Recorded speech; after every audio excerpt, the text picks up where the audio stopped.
debates that were already translated by last Tuesday, with at least 3 debates there that we haven't even looked at. And then on top of that, somebody's been busy helping me translate, so we've got a few more debates translated. So there's plenty for people to look at if they're finding the time, plenty to go out to debate with. So that's the document 29th, Tariq debate, 29th of September. I don't know if that's in the chat, but it was sent by email. And that will also be useful for Saturday. You see, there's so few sessions before I go into retreat at the end of October that to have a little extra couple of sessions at a weekend seem to be just kind of necessary or worthwhile. So this is coming Saturday now, 3rd of October, is it? Is that right, Jason, 3rd? Yeah. So you should have the timings. 9:30 in UK, so 10:30 in France. Good, so that's extra Saturday class. Just the one-off Saturday, there won't be any more. That's just one until take us to the end of October. But yeah, we'll just have to carry on when I come back in January.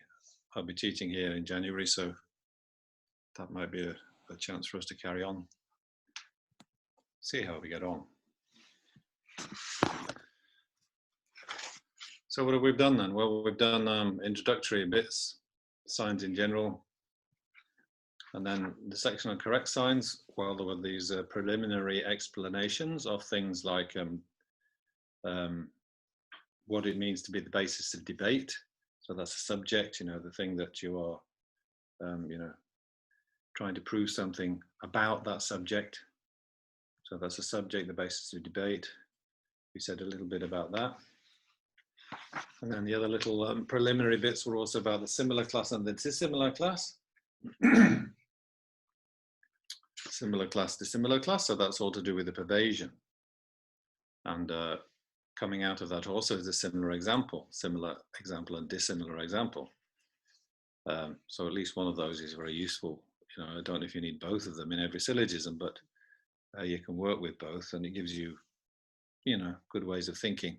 Just depends on what you're trying to prove, what you're trying to decide. So yeah, you've got to have a similar example and a dissimilar example in a really complete kind of syllogism, and very useful they are too for the pervasion. So then we got on to finally onto the definition of correct sign. So correct sign, that which is the 3 modes, that which is the 3 modes, and the definition of correct sign in the proof of sounds impermanent, that which is the 3 modes in the proof of sounds impermanent. So that's all very nice and short, but you've got to be able to say what the 3 modes are. So that's where we got to, the first of the 3 modes.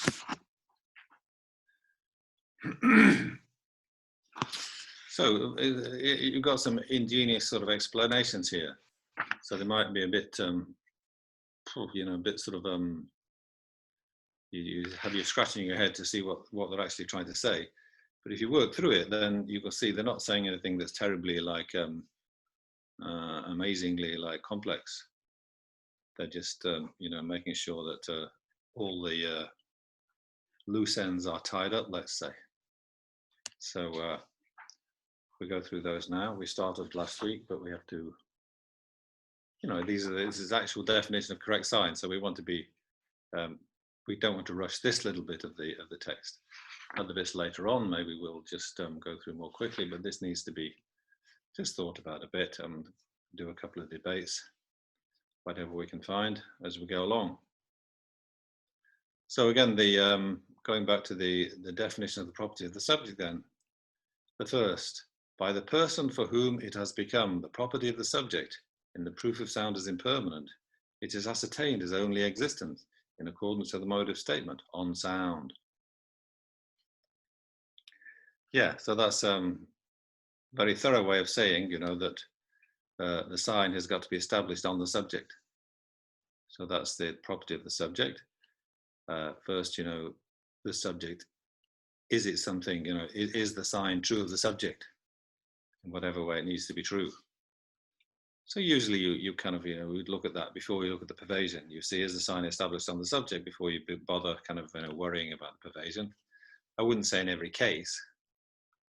So we'll have to look out for kind of maybe exceptions to that, but maybe there aren't any particular ones.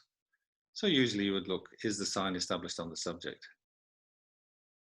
So in the case of, sound is impermanent by the sign product, that's like sound, is it a product? But if you have a sign like, on the smoky pass, fire exists because smoke exists, then you're not asking, is the on the smoky pass, is that smoke? No, you're saying on the smoky pass, does smoke exist? So you have these two types of statement, don't you? The is statement and the exist statement. So that's why in the debate, in the definition, you've got in accordance with the mode of statement. So in the explanation that follows, the little bit of a breakdown of the different bits of the definition, in accordance with the mode of statement isn't mentioned. It's been mentioned earlier on. So I'm just sort of reminding you of that, or just just showing that there are two types. Either the sign will actually be the sign. Either the subject will actually be the sign, or else it's something like on the subject the sign exists. Those are the two possibilities. Yeah, so that's the kind of thing we're looking at. That's the kind of branch of this correct reasoning that we are involved with right at the moment. So then we go into a breakdown of the different bits of that statement of the definition, which the kind of the author kind of chooses to talk about. So this is pretty standard, and you don't just find it in this signs and reasoning text, you find it in many signs and reasonings texts. So I don't think this was actually composed by our author here, Geshe Sutram Namgyal. Perhaps it was, and other people have copied him, I don't know. Yongdzin Perpetua is different. And that's the one thing that I found about Yongdzin Perpetua's presentation, was his definitions of the three modes. I found them a bit unsatisfactory myself. The bits just fine, but those three highly important bits of definition, I didn't so much like his, kind of going off trying to be original in producing some slightly different definition. Anyway, just to look at them both, really get a better sort of full picture of what's going on. So now in the definition, we're going to talk about existent. Yeah, it is ascertained as only existent. See, the first thing that we're picking on is only existent in accordance with the mode of statement on sound. So that's meaning that the sign has got to exist on the subject, right? So that's not too difficult to grasp. In whichever way it exists, either it can exist as being, that the sign is in the place of the subject, in sort of there is smoke on the smoky pass, or it can be like sound is a product, so a product exists on sound in the sense that sound is a product. So product is a quality of sound, so product exists on sound. So therefore we can say, how does it exist on sound? Well, sound is a product. So this product being a product is just a quality of sound. So it's got to be either one of those two, right? So you're excluding certain things by putting existent in then. So it's just kind of making a kind of a sort of an explanation out of that. So there is a purpose for stating existence as part of that definition, because it is for the sake of excluding object of apprehension of eye consciousness as a property of the subject in the proof of sound as impermanent. Yeah, object of apprehension of eye consciousness. Is that a definition? Yes, Chris? It's a definition of That's the definition. It's the definition of form source, otherwise known as visual form, but technical name, form source. So you wouldn't expect sound to be, visible. Yeah, you wouldn't expect sound to be an object of apprehension of eye consciousness. No, object of apprehension of ear consciousness, or object heard by ear consciousness. Definition of sound: object heard by ear consciousness. So obviously, this isn't something that's true of sound. So that's all we're saying here, really. So when you say existent, it must exist on. It must exist on sound. Then you're clearly just excluding things like object of apprehension of eye consciousness, which aren't true, aren't properties of sound. So in the proof of sound's impermanent. So then, independence upon this word, it being that, sound being object of apprehension of eye consciousness, is eliminated, because object of eye consciousness, object of apprehension of eye consciousness does not exist on sound, because sound is not an object of apprehension of eye consciousness. So that's the first step, yeah. Then, slightly more complicated, there is a purpose for stating only, because it is for the sake of excluding sleeps at night with its leaves curled as a property of the subject in the proof of tree as sentient. So is a tree a sentient being? Well, they have very kind of mysterious properties, don't they? So we can't say we claim to know all about trees, can we? But do they actually have minds? Jan, what do you think? Jan? I would say no. Well, if a deva lives in them or something, then you could say they have minds, or like bugs or something. Yeah, the creatures living in the trees, like nagas or devas or bugs, they can have minds, but the tree itself. But is there any school of thought you know of that says trees do have minds? Giants? Yes, the giants. They say even stones have minds, don't they? They have even the kind of what we think of as completely inanimate or non-living material like stones. They have minds like we have 5 senses, but the stone has 1 sense. I don't know what sense they have, a sense of touch maybe, but it's very, very kind of low level something. But I think they say, some of these Buddhist opponents that the Buddhists might have had or might still have, in India, because the Jains are still a living, living sort of a branch of Buddhist, of Indian kind of religion and practice. So they're still there. So they might say that trees are sentient. But what reason they give, I'm not sure. Because they sleep at night with their leaves curled. But,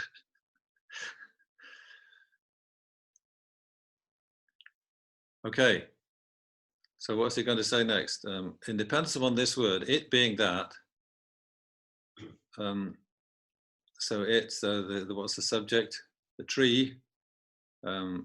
Sleeping at night with its leaves curled as a sign. Then the tree, it is sentient because it sleeps at night with its leaves curled. Okay, so in dependence upon this word only, yeah, it being that, tree sleeping at night with its leaves curled is eliminated, because although sleeps at night with its leaves curled exists with tree, it does not solely exist with that, because it does not exist with all of them.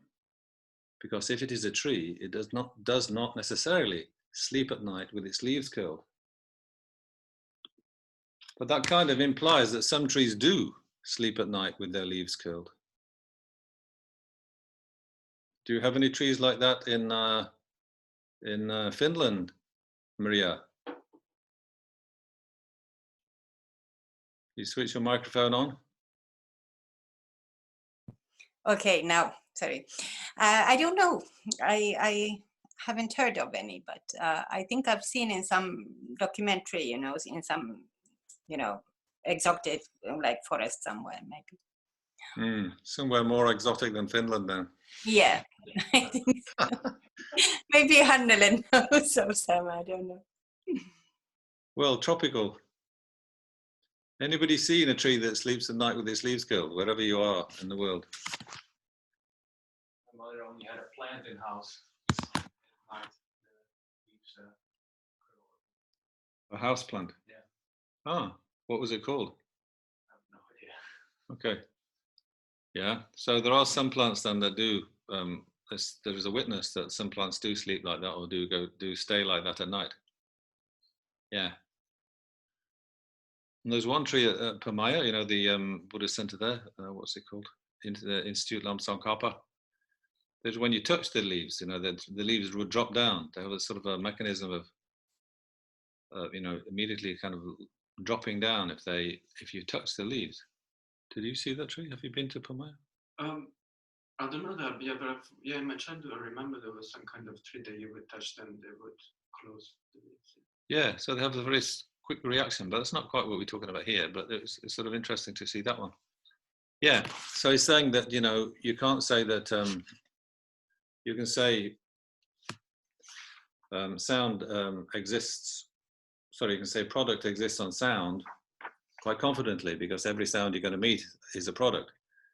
But it's a bit difficult to say that sleeps the night with his leaves curled exists on tree. Well, you should say, maybe you can say that, but once you put only, yeah, so it is only existent on tree. Only existent on tree, yeah. Ascertained as only existent. So that the only in this phraseology has to mean it does not exist only on tree. It does not exist solely with that, because it does not exist with all of them. Yeah. So that's a slightly kind of maybe unusual use of the word solely or only. So when it's being used in this context, you see, it means if it only exists with them, it means that none of them don't have it. They all have it. It only exists with them. Yeah, it only exists with them. So product only exists with sound because, you know, whatever sound it is, they're all products. So product is only existent with sound.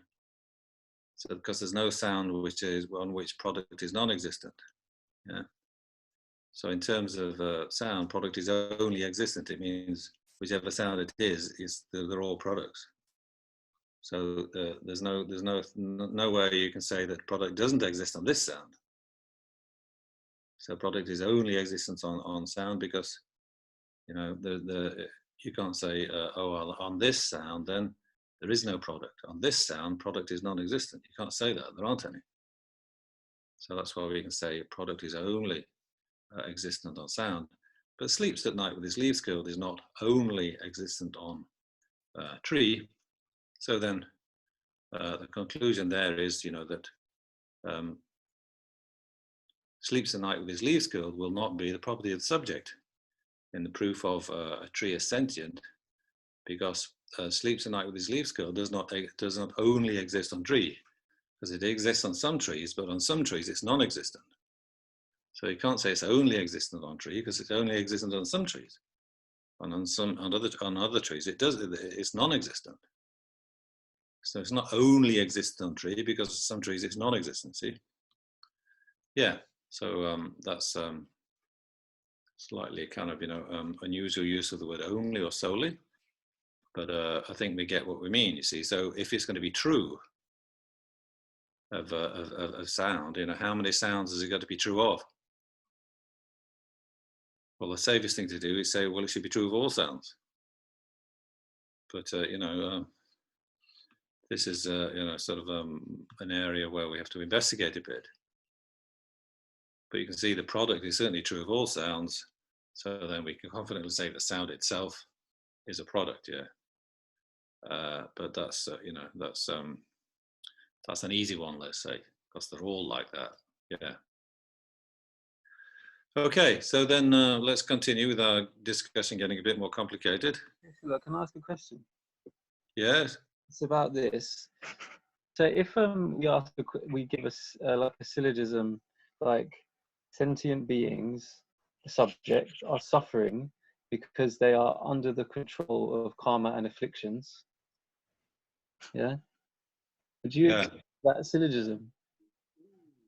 Because in terms of that reason, because they're under the power of karma and afflictions, that exists on some sentient beings. It doesn't exist on all sentient beings. So it For would example, meaning of only has to mean that it exists in every single instance of that subject. Then what's the example of syllogism would be the wrong. sentient being who's not affected, not, what did you say? Like Affected, Arya Bodhisattvas, you know, like they're free of karma and afflictions. both of them already. Well, acquired afflictions, or then you can have the, you know, Bodhisattvas on the 8th round who are free of all afflictions. They're still sentient beings. So but there's something that's some obscuration means they're not Buddhas. Isn't there something karmic there that they have to encounter? Well, it's not karma. It's not afflictions. Well, they're not creating new karma, but can't their old karma still affect them? Their old karmic ripenings, even though they are Arya Bodhisattvas. But they're not under control of karma and afflictions. Well, they're still purifying. Otherwise, they would be Buddhas, right? So what are they purifying? So they're purifying. Okay, it seems like they have got rid of all their afflictions and their seeds, but there must be something in the karmic, you know, department that they are still kind of dealing with, or not. I don't know. You tell me. Yeah, well, I mean, I think I'd agree with you, but there isn't there.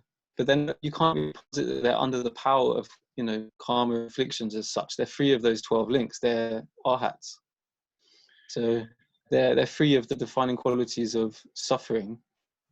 So there are instances of sentient beings which that reason is not a property of the subject of.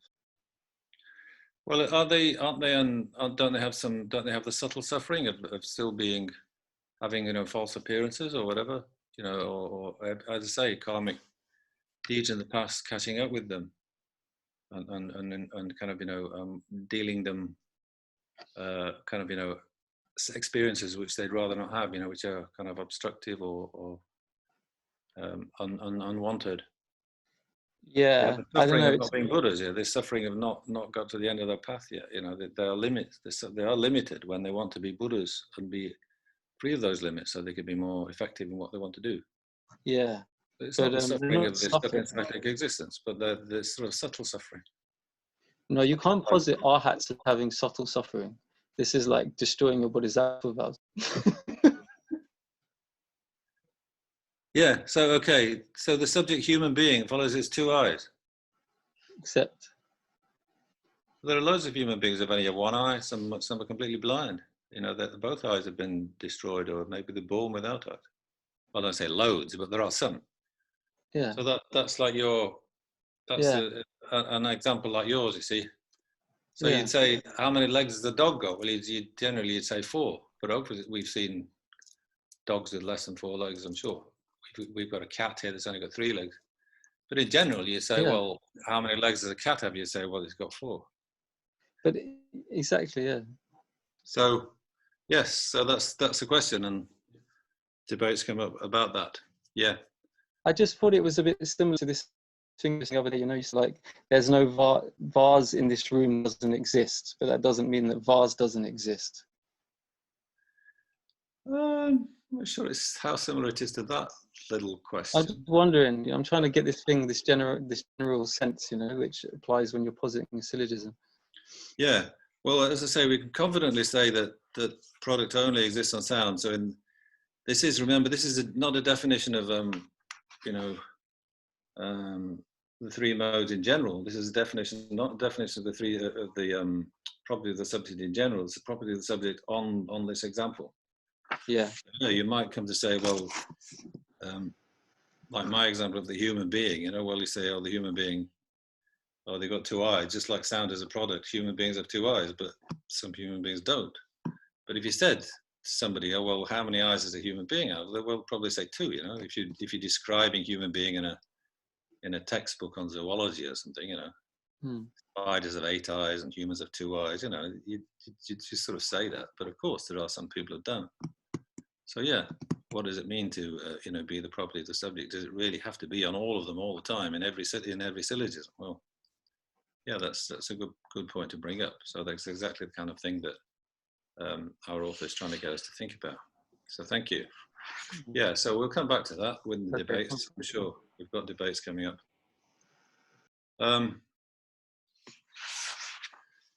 Yeah, so this only one, when it says when it only is before existent, only existent on sound, then it suggests it's existent on all sounds. The only does suggest all. That's definitely the way he's putting it here.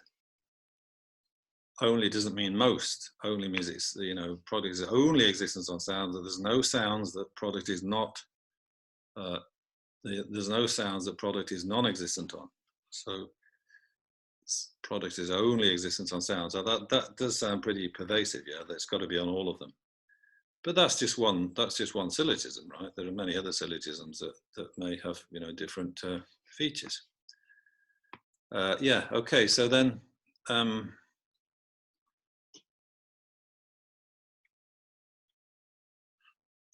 Yeah, so then we're on this next paragraph, which is the sort of third paragraph on page 14. So there is a purpose for stating only before existent, but not, sorry, I'll read that again. There is a purpose for stating only before existent, but not before it. Yeah, so this is taking account of English word order, which is different from Tibetan word order. Because it is for the sake of excluding solely an object of hearing as a property of the subject in the proof of sound is impermanent. Yeah, so if somebody says the sound is impermanent because it's an object of hearing. Yeah. So if you put the only in the wrong place, you see, it would give the wrong meaning. That's all he's saying. So only it. If you said, you see where, if you look back at the definition in heavy type on the last page, by the person for whom it has become the property of the subject, the proof of sound is impermanent. Yes, okay. If you said only it is ascertained as existent on sound, if you put only before it instead of before existent, okay, only is before existent, isn't it? Only existent, like we've just been talking about. But if you said only it is ascertained as existent, then there would be a fault, because it's not like object of hearing is the only thing that's established on sound. So that's all it's saying here, you see. Independence upon this phrasing, it being that is eliminated because object of hearing solely exists with sound, because it exists on all sounds. It solely exists on sound. There is no sound where object of hearing does not exist on it. But solely it does not exist with sound because object of comprehension also exists with sound. So there's loads of things that exist with sound. So you can't just say only it. Only object of hearing exists with sound. No, because, you know, functioning thing, product, object of comprehension, all these things exist with sound.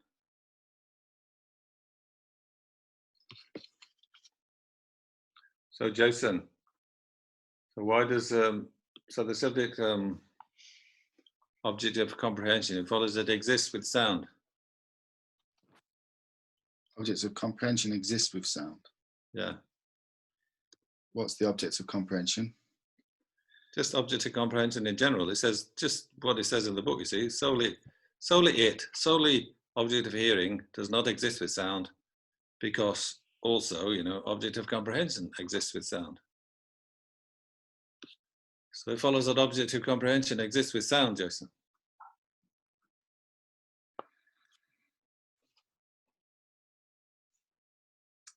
Except?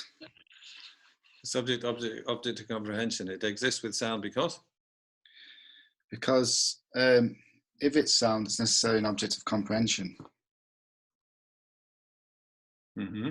So if it's sound, it's necessarily an object of comprehension. So if you can say that, then object of comprehension exists with sound. Except? Mm-hmm. Yes.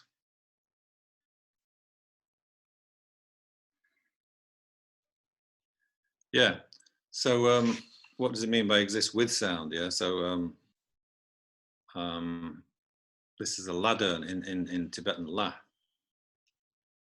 Cha la. Yes. Yeah. So that's I guess I have to think about what that means. Anyway, you see, so it's just like if you put the only in the wrong place, then you're going to distort the meaning. So it's fair enough to say object of hearing is only existent on sound because there's no sounds where it's non-existent. Yeah? But if you said only it is existent on sound, only it is ascertained as existing on sound, then you've been making a mistake because lots of other things are existing on sound as well, or existing with sound.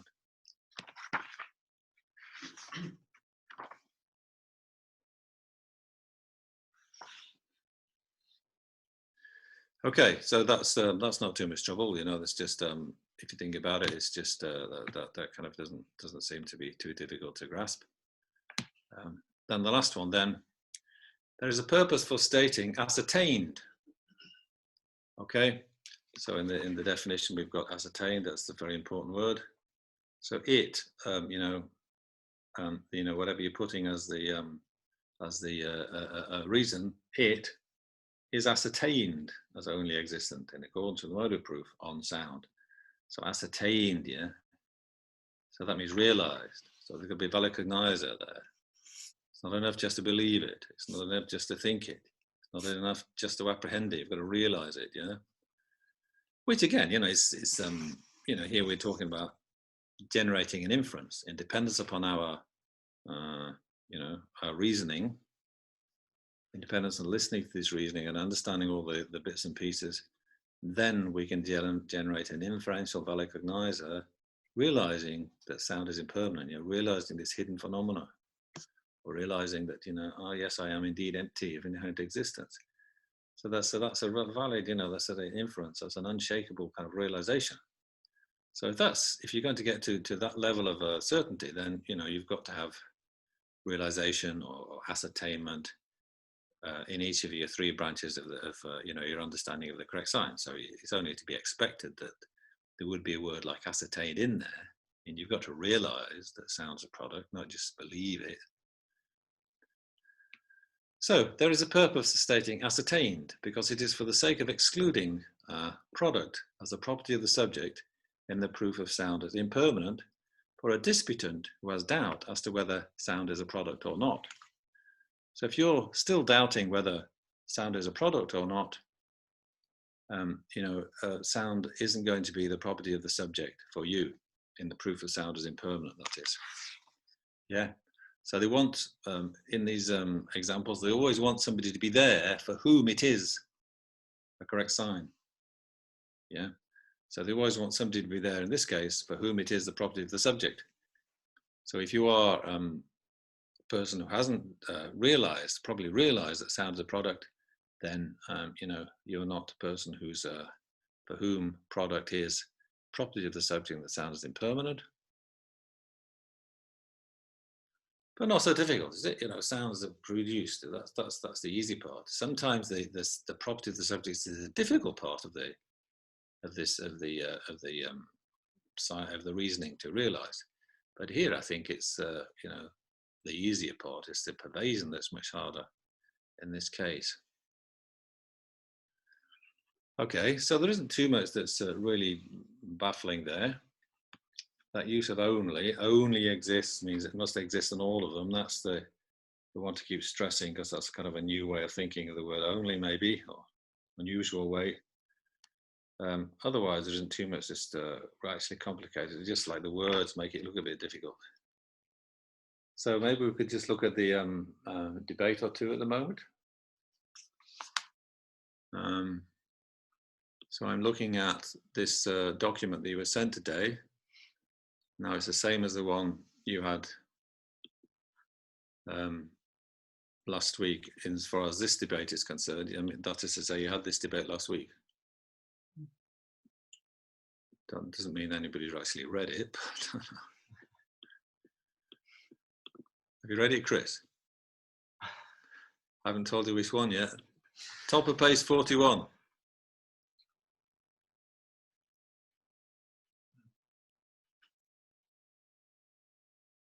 So yeah, the other debates were on similar examples. So we're leaving those behind now for the time being. We don't say we've done them all, but you know, we just got to keep going. Then we had this on page 26. We had this one about, well, who is the correct opponent in the proof of sound is impermanent by the sign product. So who would you actually set the sign? You know, the subject sound, it is impermanent because it's a product. Who would you set it to? The very specific requirements. For that to be a correct sign, you know, the person's got to be ready for that sign. He's got to be ready to hear it. And, you know, if he's ready to hear it, he will have realized the property of the subject. He will have realized that sound is impermanent. And he will have realized if it's a product, it's necessarily impermanent. If it's permanent, it's necessarily not a product. You know, so the person who's actually the correct opponent for these for a sign to be the correct sign for him, he's already got to realize the three modes.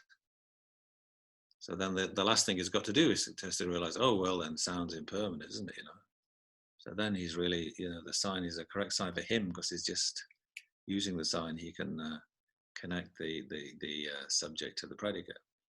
Okay, so that was just that last bit. So now we're going to where it says the top of 41, top of page 41.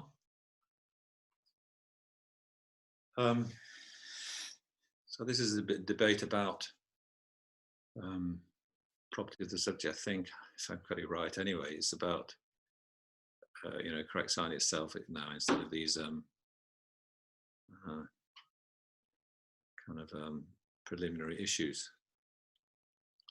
Let's read it anyway. So if someone says, not observed by valid cognition is a correct sign in the proof of rabbit horn as non-existent. Okay, so the subject rabbit horn follows it doesn't exist because it's not observed by valid cognizer, or not observed by valid cognition. I think cognizer is better there, actually. Not observed by a valid cognizer. Maybe I should change that. Still translating these debates from, you know, from the book. So there's going to be little kind of things get changed here and there. So have to be patient with that. Anyway, it means the same really, but just try to be consistent throughout the translation, you know. So that's just one thing that might be changed. Anyway, not observed by valid cognizer is a correct sign in the proof of rabbit horn as non-existent. So really you should know the definition of existent to be able to, you know, get the full implications of this sign. So can you give us the definition of existent, maybe Hanneli?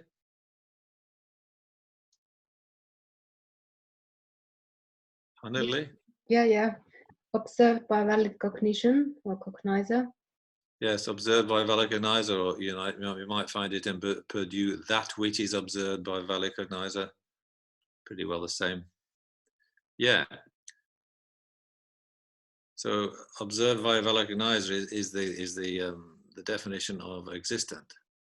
So here we've got the other way around now.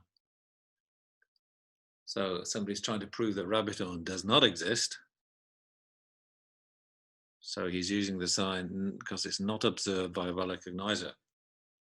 So to that, another, so that's not us apparently, that's somebody says.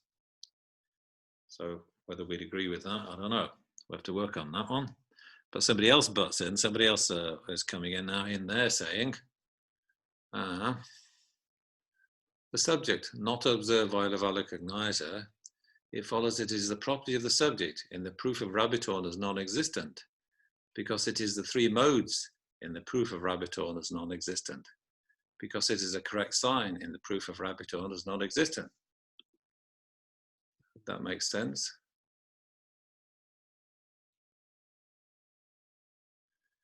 Yeah, so if you do say that,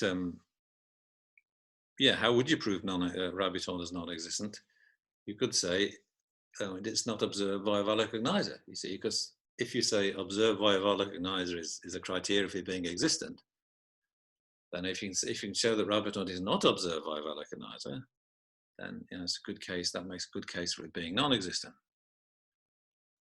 Okay, so then, but if you accept that that's a correct sign, then you have to say that you accept that it is the three modes, right?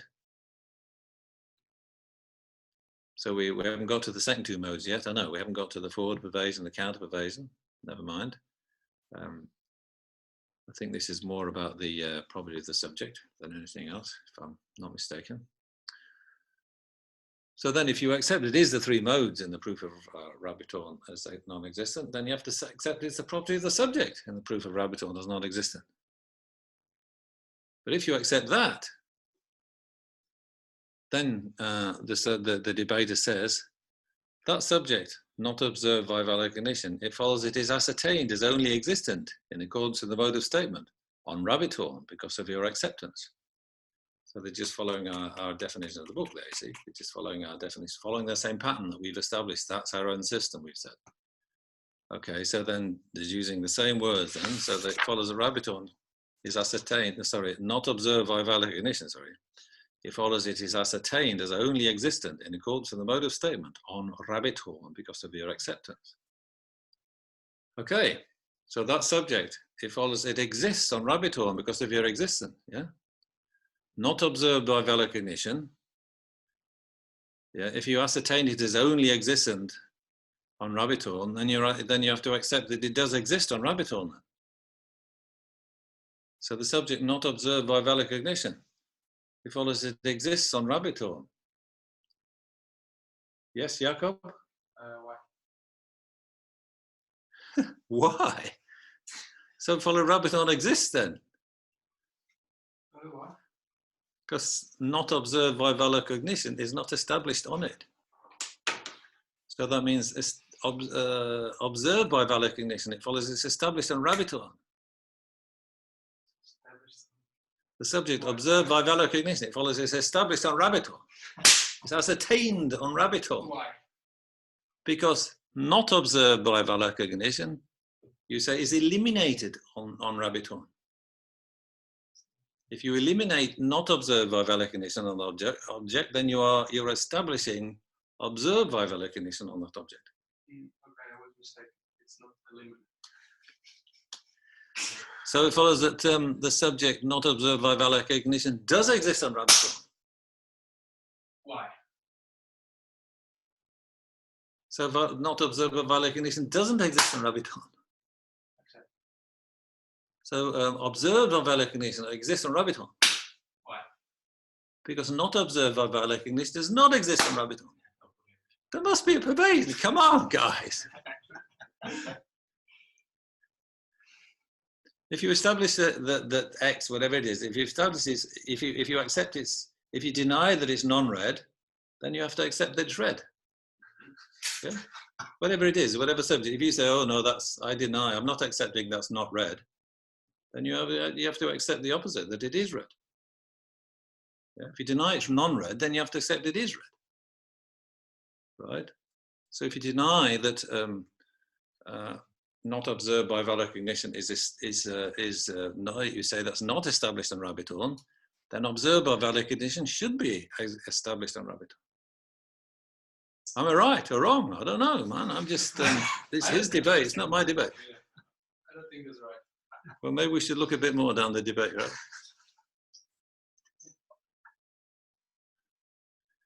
Okay, so what you're saying if that's a correct sign, not observed by valid cognition, is a correct sign to establish that Rabutorn is non-existent, then it follows that that sign has to be ascertained as only existent in accordance with the mode of statement on Rabutorn.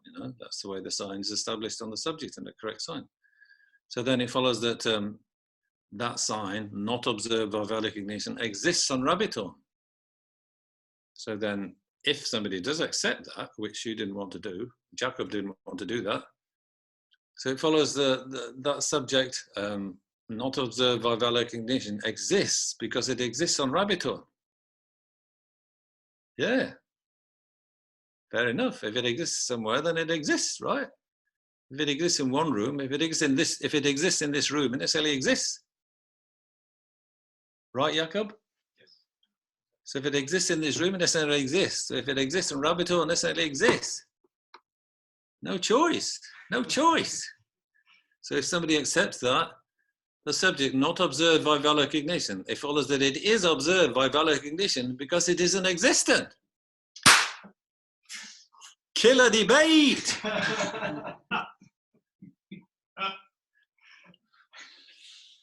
So if you accept that, then the subject, non-existent, it follows that it exists because it's observed by valid cognition. Please debate.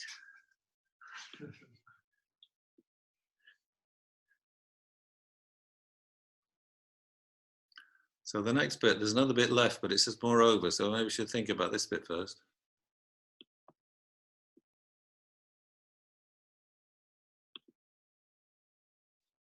So Thomas, you can very dark. Where's Thomas gone? Disappeared. Oh, there he is, appeared. So what do you think, Thomas? So used to the internet dropped, I didn't hear anything. You didn't hear anything? Okay, well, let me try Francois then. So you see, do you think that's a correct sign? The subject rabbit horn, it follows it's non-existent because it's not observed by a valid cognizer. No, Correct I sign? don't think, no. So the subject rabbit horn, it follows it is not observed by a valid cognizer. I accept. Yeah. So you're accepting that not observed by valid cognizer is at least a property of the subject in the proof of rabbit horn as non-existent.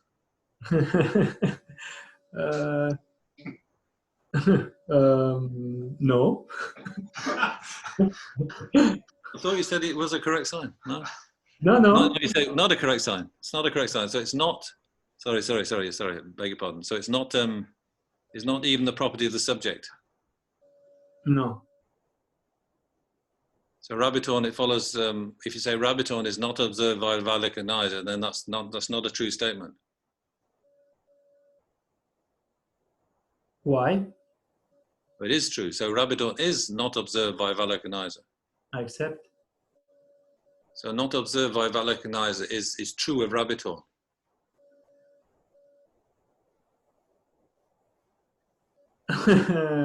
Yeah. Yeah, I mean, like if you say, is the rabbit horn black? Well, you say no. So you'd accept rabbit horn is not black, yeah? Is rabbit horn made of gold? You say, well, no. So rabbit horn is not made of gold. Those statements are presumably true of rabbit horn. Yeah.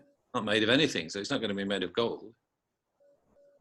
It's not going to be. It's not got any physical properties, so it's not going to be black. So subject rabbit horn follows it's not observed by valid cognition. Accept. So that property then, that quality or that fact or that whatever it is, quality, yeah, of not being observed by valid cognition exists on rabbit horn. Why? So that quality does not exist on rabbit horn. Accept. So that quality is not true of rabbit horn.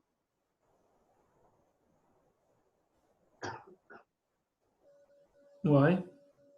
So it is true of rabbit horn. Yeah. Accept. So it is established that rabbit horn is not observed by valid cognition.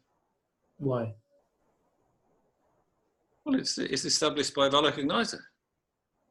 Why? Because it's true. It's true of rabbit horn. No pervasion. There is a pervasion. If it exists, it's necessarily observed by a valid cognizer. Accept. So the fact, that rabbit horn not being observed by a valid cognizer, that's a fact. Accept. So then there must be a valid cognizer ascertaining that that's a fact. Accept. So then it's observed by a valid cognizer that rabbit horn is not observed by a valid cognizer. Accept. So rabbit horn not being observed by a valid cognizer, that's existent. On not being observed by the cognizer. I accept. So then, not being observed by a valid cognizer exists on rabbit horn. Why? Because it's observed by valid cognition on rabbit horn. No pervasion. There is a pervasion because, you know, observed by valid cognizer is definition of existent. Yeah. So observed by valid cognition on sound must be like the meaning of, you know, existing on sound. Yeah. How do you know that product exists on sound? Because there's valid cognizer observing it to exist on sound. So how do we know Rabbiton is not is non-existent? Because there's a valid cognizer that observes it to be non-existent.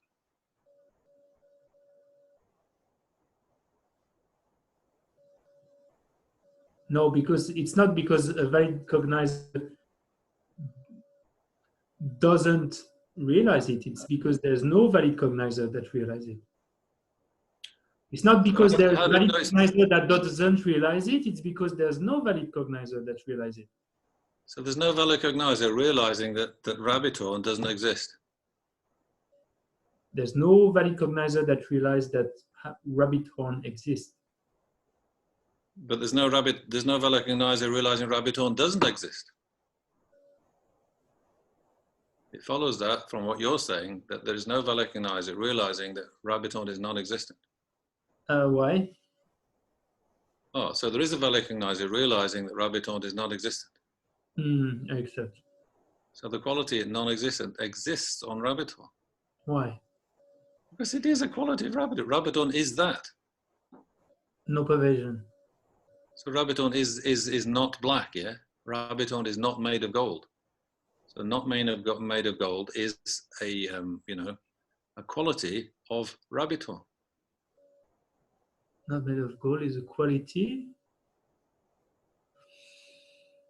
A so-called quality, yeah?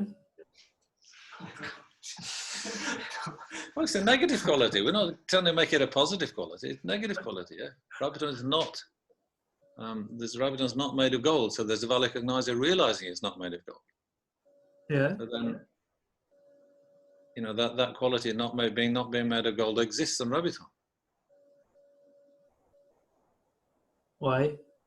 So that quality being made of gold doesn't exist on Rabbiton. Except. So then Rabbiton is made of gold. Why? You deny that Rabbiton, you deny Rabbiton is made of gold. You deny Rabbiton is not made of gold, so you have to accept that Rabbiton is made of gold. Why? Well, there's opposites. Like if you deny it is non-red, then you have to accept it's red. No pervasion.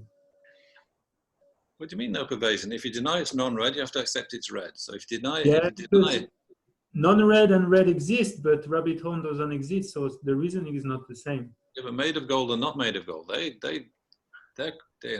directly contradictory. Yeah, but So they if you apply say- to something that say- doesn't exist, so it's not the same reasoning. Well, you know, we have to be able to say that existent things do have these and this qualities. So we have to say that non-existence, you know, don't have this and this quality. Otherwise, you know, there's going to be Yeah. doubt about the non-existence. We're sure about the existence, but we're doubting the non-existence. Yeah. They don't have this quality, accept that. Yeah. Yeah. So the quality exists on Rabbiton. Why? Because it's observed by valid cognition on Rabbiton. No pervasion. There is a pervasion because you know, observed by valid cognition is the very definition of existent. If you accept it is observed by valid cognition on Rabbiton, you've got no choice but to accept that it does exist on Rabbiton. Yeah, I accept. No, I don't accept. No, sorry. No. I don't accept that. So observed by valid cognition doesn't exist on Rabbiton, and not observed by valid cognition doesn't exist on Rabbiton either. Can you So say neither that? of them exist. Neither of them exist on Rabbiton. Which one, Geshe-la? Observed by valid cognition doesn't exist on Rabbiton. Not observed by valid cognition doesn't exist on Rabbiton. Why? Ah, so which does exist on Rabbiton then? Which one exists on rabbit horn? Exist on rabbit horn? Neither. Well, isn't this against the laws of logic? Yeah. It's got to be either one or the other. Why? Well, if it's selfless, it's got to either exist or not exist. It's like that, you know. It's like it's got to be A or non-A, A or non-A. If it's selfless, it either exists or doesn't exist. Accept. Yeah. So there you are. So which is it then? It's either observed by Völkerlust or not observed by Völkerlust. The rabbit. The rabbit horn does not exist because it's not observed by valid cognizer. So you accept that the rabbit horn, there is a valid cognizer realizing that rabbit horn is not observed by valid cognition. By a valid cognizer. So then not observed by a valid cognizer exists on rabbit horn. It's found upon rabbit horn. Ascertained upon rabbit horn. Because rabbit horn is ascertained as being that, you know. Product is ascertained on sound because sound is ascertained to be a product. It's got to be like that. Yeah, I'm stuck.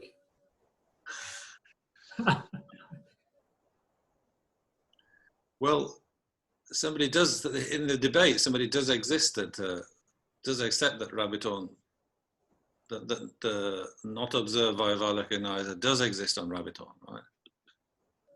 So in the debate there, he says that the subject, it follows that it exists, it is not observed by a valid cognizer, does exist on rabbit horn. So this guy is somebody's prepared to accept it. If you accept then a subject, it follows that it exists because it exists on rabbit horn. Ah, no perversion. Yes. Well, finished. So then not observed by valid cognition does exist on rabbit horn. I accept. Yeah, I think that's better, isn't it? It exists because it exists on rabbit horn. Why should that be true? Yeah, it exists because it exists on the sea coast of Tibet or something. Yeah. You could say no perversion to that. Just because it exists on the sea coast of Tibet or the sea coast of where else are we? Slovakia. We've got somebody, at least two people from Slovakia here. Or one person from Czechia. Anila, does Czechia have a sea coast? Czech Republic. Microphone, microphone. Microphone. Switch your microphone on.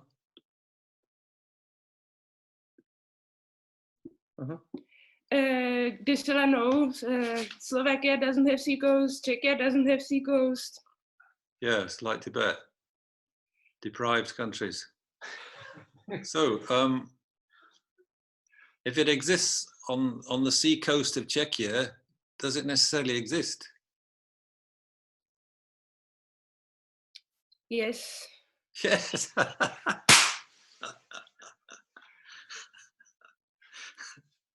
It does. So that which is not observed by a valid cognizer, it follows it exists. Not observed by a valid cognizer, it follows it exists. Why? Because it exists on the sea coast of Czechia, Czech Republic. Reason not established. So the subject not observed by a valid cognizer, it does exist on the sea coast of Czech Republic because Czech Republic does not have a sea coast. The sea coast of Czechia, Czech Republic doesn't exist. Say again, Lisa, please. I didn't get the reasoning. Yes, seacoast does not exist. Don't worry, Miro will help you if you can't get the answer. Miro's ready. No, I'm not, sorry. No, what seacoast does not exist. Yeah. But that was not observed by the valid cognizer. The subject not observed by valid cognizer. It follows. It exists on the sea coast of Czech Republic.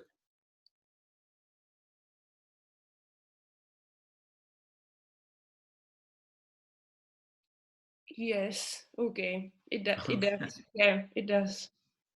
So the subject not observed by valid cognizer, it follows it exists. It does not. No. The subject, that which is observed, that which is, no, sorry, the subject not observed by Valakanizer, it follows it does exist because it exists on the sea coast of the Czech Republic.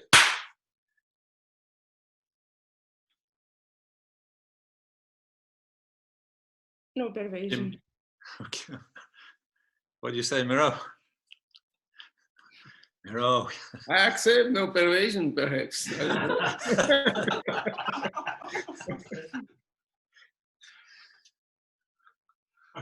So if it exists on the sea coast of the Czech Republic, it doesn't necessarily exist. Yeah, if it's negative phenomenon, then yes, it does not necessarily exist. If it's a negative phenomenon. Yeah. So anyway, let's not worry about the complications there. So if somebody says if it exists because it exists on the sea coast of Czech Republic, then there's no pervasion. So you're accepting that it does exist on the sea coast of the Czech Republic. So that's another person who's accepting that not observed by the Valakanizer does exist on the sea coast of the Czech Republic. It does exist on Rabiton. But you don't have to accept it exists because of that. Yeah, it's all right, because it exists, you know, it exists in imagination. It doesn't necessarily mean The coast of Czech Republic is not a place. Yeah, it exists because it exists in your imagination. Do we have to accept that? If it exists on a place, it necessarily exists, right? But sea coast of Czech Republic is not a place.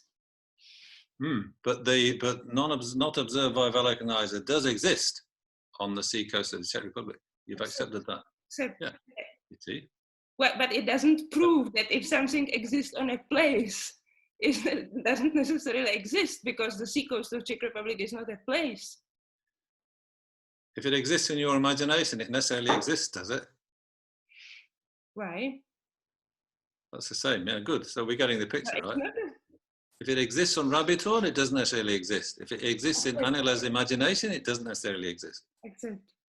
That's right. So I think that's the way the debate goes, personally. Although Francois was trying to go a different direction. Because if you accept because it exists because it exists on Rabiton, then you have to then say, well, the subject not observed by valocognition, it follows that it is observed by valocognition because it is an existent. So then you're in trouble. Not observed by valocognition is observed by valocognition. So then it follows that non-existent, it follows that it exists because it's observed by valocognition. So non-existent does exist because it exists on Rabiton. It does exist on Rabiton because you can say, you know, Rabiton doesn't exist and that's observed by valocognition. Yeah, so that's it. I think you have to say that, no pervasion, right? So I know I was right after all, as usual. Ishla, may I ask a question? Can we say that the label rabbit horn exists, but what it labels, what it doesn't exist? So in that sense, rabbit horn is an existence. Well, I would say just, you know, the label, the sound or the name rabbit horn exists, but that doesn't getting you to have to exist that Rabiton itself exists. Yeah, yeah. So yeah, the label exists, but that doesn't mean Rabiton exists. No. So I'd say, yeah, the label, but definitely the sound, the label, the name Rabiton exists. And when we can imagine Rabiton, you can imagine what it would look like if it did exist. Yeah. So, you know, it's not like we can't think about it, even though it doesn't exist. Anyway, let's go to the next bit here. Moreover, the sign in the proof of the sign in the proof of rabbit horn is non-existent by the sign not observed by valocognizer. It follows it is not a correct sign because for that sign the three modes are not complete. So somebody's trying to say it's not a correct sign. Yeah, the subject rabbit horn, it follows it doesn't exist because it's not observed by a valocognizer. So then somebody says, no, that's not a correct sign. This is kind of maybe what Francois was trying to say. I don't know. Going in this direction because the three modes are not complete. That follows because for the sign, for that sign, the property of the subject, probably, which should we say? The property of the subject is not established. So somebody doesn't want to insist that rabbit horn is not observed by a valid cognizer. They don't want to accept that. So that maybe that's one way you could try and go, you see. But if you go that way, that follows, oh well, anyway, he's justifying his case. That follows because the sign is a non-established reason. That follows because it is a non-established reason due to the non-existence of the entity of the subject. That follows because the sign, a rabbit horn, it follows that it is impermanent because it's a product. Is set forth as a non-established reason due to the non-existence of the entity of the subject in A Mirror Making All Things Clear, a presentation of signs and reasonings, page 38. And this is similar, please debate. So that's jumping way, way ahead in the book, you see, to page 38. So, you know, it's a bit far of us for us to jump right now. But if you did look on page 38, you would see, you know, there's, after we've finished with correct signs, then we go on to, you know, fake signs, these quasi signs.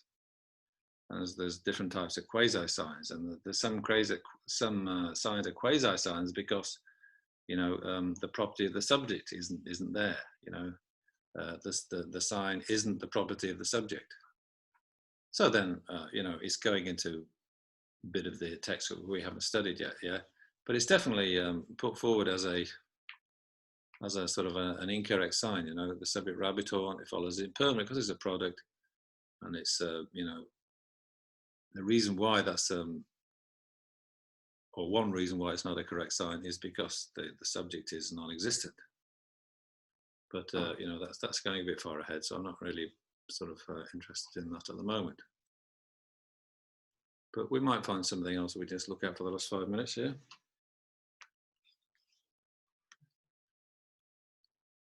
So this is the next debate in the book. Again, someone says, not observed by valid cognizer. It is not a correct sign in the proof of sound, a rabbit horn as non-existent. So there, again, somebody doesn't want to accept that that's a correct sign. To that, somebody else says, it follows then, there is no correct sign in the proof of rabbit horn as non-existent, because not observed by valid cognition is not a correct sign in the proof of rabbit horn as non-existent, and there is nothing else to be posited. So if you do want to say, oh no, that's not the correct sign, you know, not observed by a valid cognizer is not established on rabbit horn. It doesn't exist on rabbit horn because nothing can exist on rabbit horn, Then are you going to say there is no correct sign in the proof of rabbit horn as non-existent? If that's not a correct sign, what is the correct sign in that proof? Surely you can prove rabbit horn is non-existent. Surely there's a way of, you know, of establishing that.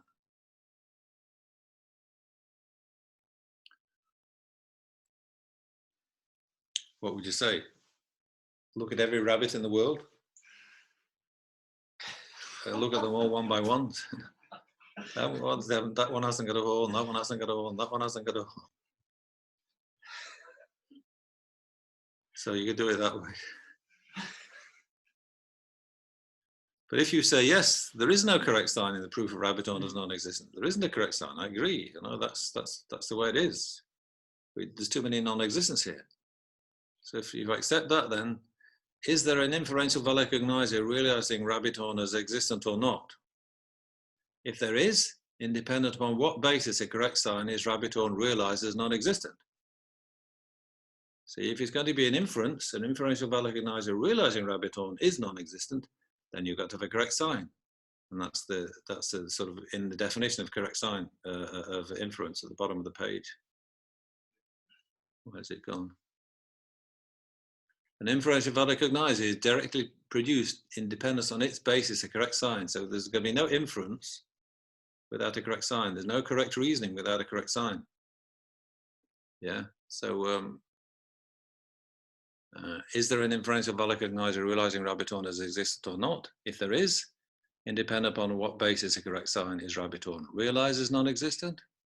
And if there is not, there's no correct sign saying that rabbit horn is non-existent, you cannot prove it, then it follows that if it is an established base, it's not necessarily the object of comprehension of an inferential valid cognizer. because the non-existence of rabbit horn is an established base and not an object of comprehension of an inferential value cognizer. Please debate. So that's another feature of our system, or claim of our system, that if it is an object of comprehension, if it is an existent, if it is an object of knowledge, there is necessarily an inferential value cognizer realizing it. I don't know if that's a speciality of the Gelugpa school or Dharmakirti or what, I don't know. Would all the other people like the Nyingmas and the Kagyus, would they accept that? If it's an object of comprehension, if it's an existing thing in the world, is it the object of comprehension of an inferential value cognizer, any established base? So that's a kind of sort of convention of our own system, that's true. So then the non-existence of rabbit horn, that is an established base, you see. So that's true. I mean, even Francois accepted that was true. So once an established base, and it must be established by a value cognizer. And, you might say, well, there's an inferential value cognizer realizing it.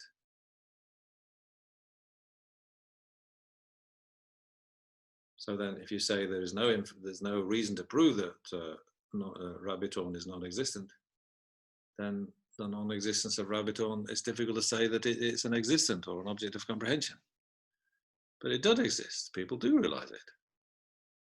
You can realize the non-existence of, the absence of inherent existence. We realize the non-existence of inherent existence when we realize emptiness. So realizing the non-existence of a non-existent. That's very much about part of our system that you can do that. You can realize the non-existent of something that is already non-existent, yeah? Just recognizing that it's non-existent. In the case of inherent existence, that's quite a struggle, it's very difficult. But that's what you're doing. So it's just the same as rabbit horn. So it's not meaningless to debate about rabbit horn here, so why don't we debate about something more important? So you can see, there's doubts about, can you prove that something non-existent is non-existent, That's exactly what we do when we tackle the subject of inherent existence. It's no way different from rabbit horn. So this debate is relevant there, you see.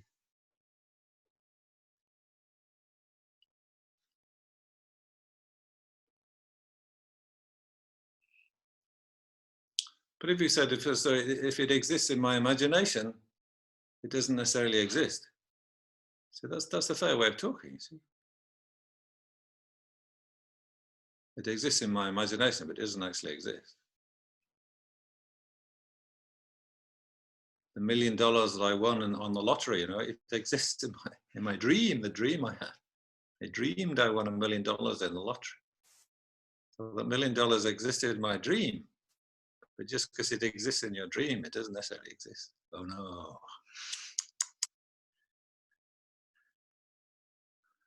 Okay, we'll have to stop there, but you can see there's more debates coming up. The next debate is a bit like what Jake was saying, about his qualm that he brought up about only existent. The sign must be only existent on the subject. It means exist on all the examples of the subject that there are.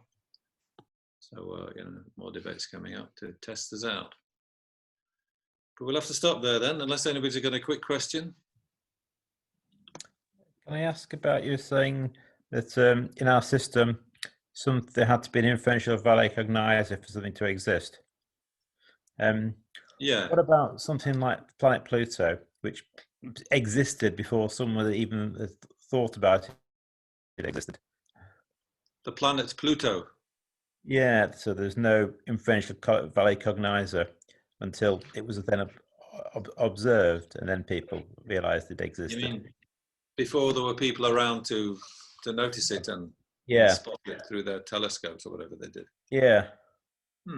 Well, it's not saying that the inferential value cognizer has to be simultaneous with the object, does it? So we're saying it's capable of being observed then. Well, at some point in the past, present, or future, it is observed by value cognizer, but not necessarily simultaneously with this. Right. They don't exist. Okay. And that's the same with this imputation. You know, when you're saying everything's merely imputed by, you know, in the higher school, Prasangika school, doesn't mean the imputation has to be simultaneous with the object. Right. So you can be imputing things about the past. You know, that was the Carboniferous era or something. Yeah. Right. You know, and there were no humans around in the Carboniferous era, but there were lots of coal being, you know, formed underground, right? Yeah. There weren't any human beings observing it, but we still imputed that it happened. Yeah. Okay. Yeah. So that's that's sort of a detail that's worth noting. Geshe-la, Okay, then. can Yeah, I? Maria. Yeah. Yes. I'm just thinking about this rabbit hole now. I think, like, in a way, I would think that it's easier to, you know, come to the conclusion, like with the inferential cognizer, that there is no inherent existence than saying that there is no rabbit hole, because, okay, there is no rabbit hole as we know it, but there might be a rabbit hole somewhere hidden in the Amazon forest, or, you know, we don't know. So in a way, like saying that in this conventional reality, there is no such thing only because we have not, like the planet Pluto, you know, until we cognized it, we didn't know it existed. And until then we would have said that it doesn't exist, you know? And so if then suddenly someone, you know, finds in the Amazon forest a species of rabbits with a horn, then, you know, there's no denying it when we cognize it. But then when we think of inherent existence, then it's like, you know, a logical, like coming to the conclusion. Yes. But then when it comes to these, like, you know, conventional phenomena, then it's quite difficult to say 100%. So in a way, we can say that rabbit horn is non-existent as far as we know. Yeah. Okay. Well, I'm going to look for them in the Finnish forest. No, I said Amazon. Amazon. I don't think they even have rabbits in the Amazon, do they? We don't know. I don't know.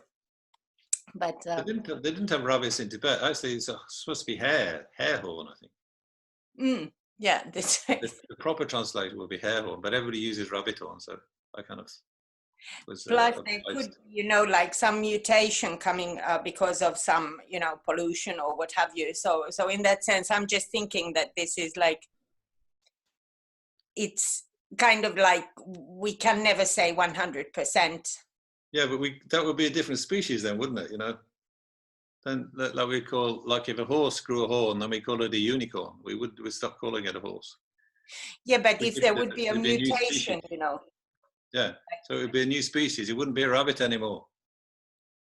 No, because that's not a rabbit. It's got horns. Bloody hell. No, if we have a dog that has like, you know, some bump here, a mutation, like, you know, that looks like a horn. Well, then it's not Finland was a funny place. I told you it was got dogs with horns at the. Okay, then it wouldn't be a horn. It would be a bump in the head. Yeah, that's right. But anyway, thank you for. Thank you for joining us. Yes, but that's true. Yeah, but a different species. If it had a horn, we'd call it something else. Yeah.